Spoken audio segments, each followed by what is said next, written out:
Salut à tous, c'est Sylvain, on se retrouve pour une nouvelle vidéo de prono sur Rue des Joueurs. Alors grand week-end avec deux finales, la finale de l'Euro bien évidemment et également la finale de la Copa América Brésil-Argentine. Alors avant de commencer, sachez que la vidéo analyse de la finale de l'Euro est déjà en ligne sur la chaîne. Si vous ne l'avez pas encore vu, je vous invite à vous abonner à la chaîne YouTube de Rue des Joueurs pour ne rater aucune vidéo. Donc dans celle-ci, ce sera la finale de la Copa América. Vous aurez également pour ce week-end un prono sur la finale de Wimbledon actuellement. Le match entre Shapovalov et Djoko est en train de se dérouler. Je garde un œil là-dessus. En face de moi, en même temps que je parle. Donc quoi qu'il arrive, même si l'Euro est fini, les vidéos continuent avec mes analyses, les meilleurs pronos, les meilleures cotes, les bons plans opérateurs. Donc n'hésitez pas à vous abonner. Alors, vous l'avez compris, cette vidéo va porter sur la finale de la Copa América Brésil-Argentine. Si vous souhaitez jouer, je vous propose d'utiliser un bonus d'inscription. Cette semaine, ce sera le bonus Winamax. On arrive dans les derniers jours, c'était le bonus spécial euro. Donc, s'il y en a qui ne l'ont pas encore utilisé, si vous n'avez pas de compte, c'est le moment. Vous déposez 100 € et on vous offre instantanément 200 € de free bet. Donc mécanique assez simple, 100 € déposés, 300 € pour jouer. C'est plutôt sympa, donc on en reparle à la fin de cette vidéo avec mes pronos. Alors c'est parti pour le match. Donc les deux géants sud-américains qui se retrouvent en finale de la Copa América avec bien évidemment un titre à aller chercher. À signaler que comme du côté de l'Euro, les Brésiliens jouent à domicile en finale au Maracana. Alors on va quand même rappeler rapidement le contexte. Cette Copa América qui devait être organisée à la base conjointement par l'Argentine et la Colombie. Puis ensuite ça aurait dû être par l'Argentine toute seule avant d'être finalement délocalisée au Brésil. Alors, on va quand même revenir sur le parcours des deux équipes dans la compétition. Donc le Brésil qui a remporté son groupe avec 10 points en 4 matchs, 3 victoires et un nul. Alors les deux premiers matchs où ils dominent largement, ils gagnent 3-0 contre le Venezuela et 4-0 contre le Pérou. Troisième match un peu plus dur contre la Colombie. Alors, il concède l'ouverture du score sur une superbe bicyclette. Je ne sais pas si vous l'avez vu, mais ça vaut le coup d'œil. Avant de faire la différence en fin de match avec des buts de Firmino et de Casemiro tout au but des arrêts de jeu. Donc victoire 2-1 contre la Colombie. Et dernier match de poule, match nul 1 partout contre l'Équateur avec une équipe largement remaniée sans Neymar. Alors, dans la phase à élimination directe, deux victoires assez étriquées. Quart de finale 1-0 contre le Chili et demi-finale 1-0 contre le Pérou. À chaque fois, c'est Lucas Paqueta, le joueur qui a fait la différence en marquant. Et avant cette finale, un petit mot quand même, Gabriel Jesus suspendu. Il a pris, je pense, vous l'avez vu, un rouge suite à une intervention un petit peu aérienne avec un pied un petit peu haut contre le Chili. Alors, on a quand même un Brésil qui a connu des difficultés dans la phase à élimination directe, je le répète, deux matchs plus complexes que prévu à chaque fois, 1-0 contre le Chili et le Pérou, alors qu'on les attendait quand même plutôt largement favoris. Alors passons maintenant à l'Argentine. Donc l'Argentine qui a remporté l'autre groupe de la phase de poule avec également 10 points en 4 matchs, 3 victoires et un nul, donc même bilan que leurs adversaires du jour. Alors, match nul 1 partout contre le Chili avec un beau coup franc de Messi, victoire 1-0 contre l'Uruguay, 1-0 contre le Paraguay et 4-1 contre la Bolivie avec un doublé de Messi. Dans la phase à élimination directe, quart de finale, victoire 3-0 contre l'Équateur et la demi-finale, match nul 1 partout contre la Colombie avant une qualification de l'Argentine au tir au but. Alors on va quand même dire quelques mots sur l'Argentine avant cette finale. C'est la 5e fois que l'Argentine atteint la finale de la Copa América sur les 7 dernières éditions. Et sur ces 5 finales, malheureusement pour elle, elle n'en a remporté aucune, donc beaucoup de pression. Quelques mots sur un joueur qui est actuellement sans club, hein, un petit jeune au chômage. Non, petite plaisanterie, c'est bien sûr Léo Messi, 4 buts et 5 passes décisives dans le tournoi, donc il est vraiment à un niveau assez impressionnant. Des enjeux très importants pour lui, hein. On a vu Messi après la qualification contre la Colombie qui a apostrophé littéralement Yerry Mina après son échec au tir au but. Ce serait son premier trophée gagné avec l'Argentine si ça venait à se faire.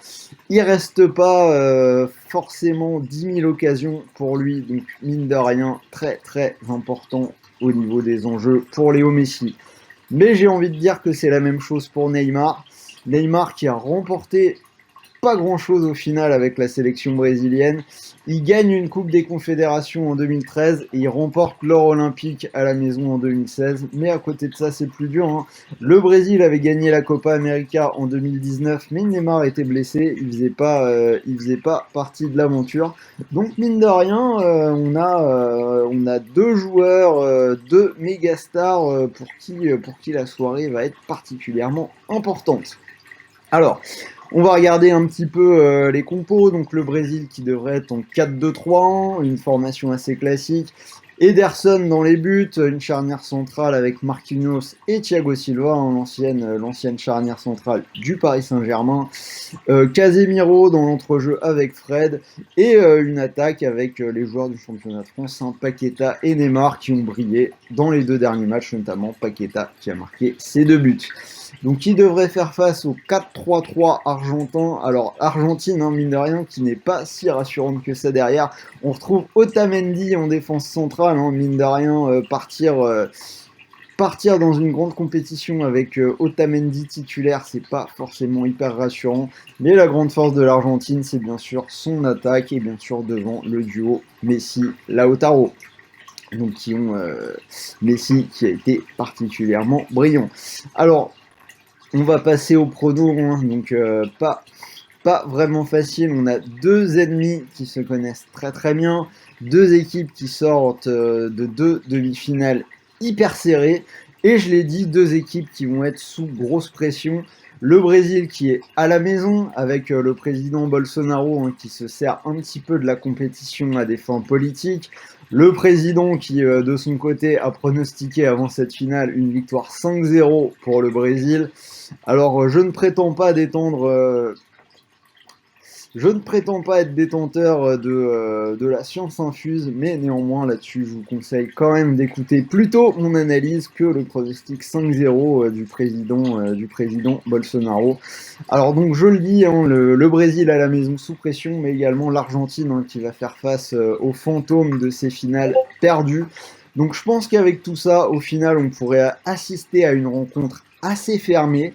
C'est pour ça que je vais partir sur le moins de 2,5 buts qui est coté à 1,50. Donc ça a été le cas, on l'a dit, hein, dans les 2 derniers matchs du Brésil dans la phase à élimination directe. En demi, l'Argentine fait 1 partout contre la Colombie. En plus, 2 équipes qui s'aiment pas trop, forte rivalité. Donc ce serait assez logique qu'il y ait au final peu de buts. Donc le moins de 2,5 à 1,50. Je vais partir sur le match nul à 3,30 qui me paraît plutôt intéressant vu le déroulé jusque-là. Et alors donc, si vous avez suivi, vous le savez sans doute, alors cette Copa América organisée un peu bizarrement, donc sur l'écart, la demi-finale et la petite finale, pas de prolongation, donc à la fin du temps réglementaire, c'était directement les tirs au but.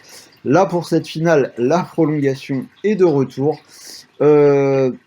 Néanmoins, comme vous le savez, pour ceux qui me suivent, personnellement, j'aime bien jouer les séries. Je pense que tant que ça perdure, il faut les jouer.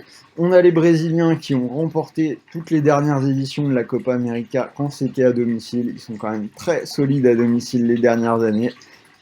Les Argentins qui perdent leur finale. Donc bien évidemment, c'est un peu un 50-50 comme du côté de l'Euro, mais s'il faut faire un choix, encore une fois, je vais me mouiller un petit peu, on verra bien ce que ça donne. Je vous propose une victoire des Brésiliens au tir au but, et c'est une cote à 9,50. Et on ajoute à ça, hein, pour ceux qui n'ont pas pu voir les matchs jusque-là, cette finale sera retransmise sur l'équipe en clair pour ceux qui veulent la voir. Donc c'est dans la nuit de samedi à dimanche à 2h du matin, juste avant l'UFC avec le match de McGregor contre Dustin Poirier, 3e édition. Donc on peut avoir une nuit assez sympathique.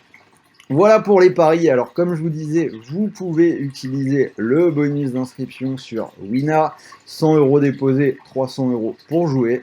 Donc c'est-à-dire que si l'une de ces codes vous intéresse, par exemple vous déposez vos 100 € sur le nul à 3,30 et s'il y a bien nul à la fin du temps réglementaire, si ça venait à passer, vous pourriez remporter 330 €. Et même si vous êtes plus audacieux, donc si le Brésil au tir au but vous plaît à 9,50, vous remporteriez 950 €, ce qui est quand même plutôt sympa. Et si malheureusement le pari ne passe pas, bah vous avez toujours malgré tout les 200 € de freebet pour continuer de jouer. Donc voilà, c'était Sylvain. Dites-moi déjà si vous avez suivi un petit peu la compétition, votre prono, si vous êtes d'accord avec moi, si vous pensez que l'Argentine va mettre fin à sa malédiction et que Léo Messi va aller chercher son premier titre avec l'Argentine. Donc on en parle dans les commentaires. Si la vidéo vous plaît, comme d'habitude, un petit pouce bleu, c'est le moment de m'aider à développer la chaîne. Ça m'encourage, ça fait toujours plaisir. Je sais qu'on a une bonne communauté sur Rue des Joueurs, donc c'est plutôt sympathique. En attendant, donc moi je vais retourner à mon Joko Shapovalov. Je vous souhaite de bons matchs, de bons paris, de bons gains, et je vous dis à très vite. Je vous dis même à demain matin pour l'analyse de la finale de Wimbledon avec Berrettini qui jouera contre le vainqueur de ce match. En attendant, bonne soirée à tous. Salut les amis!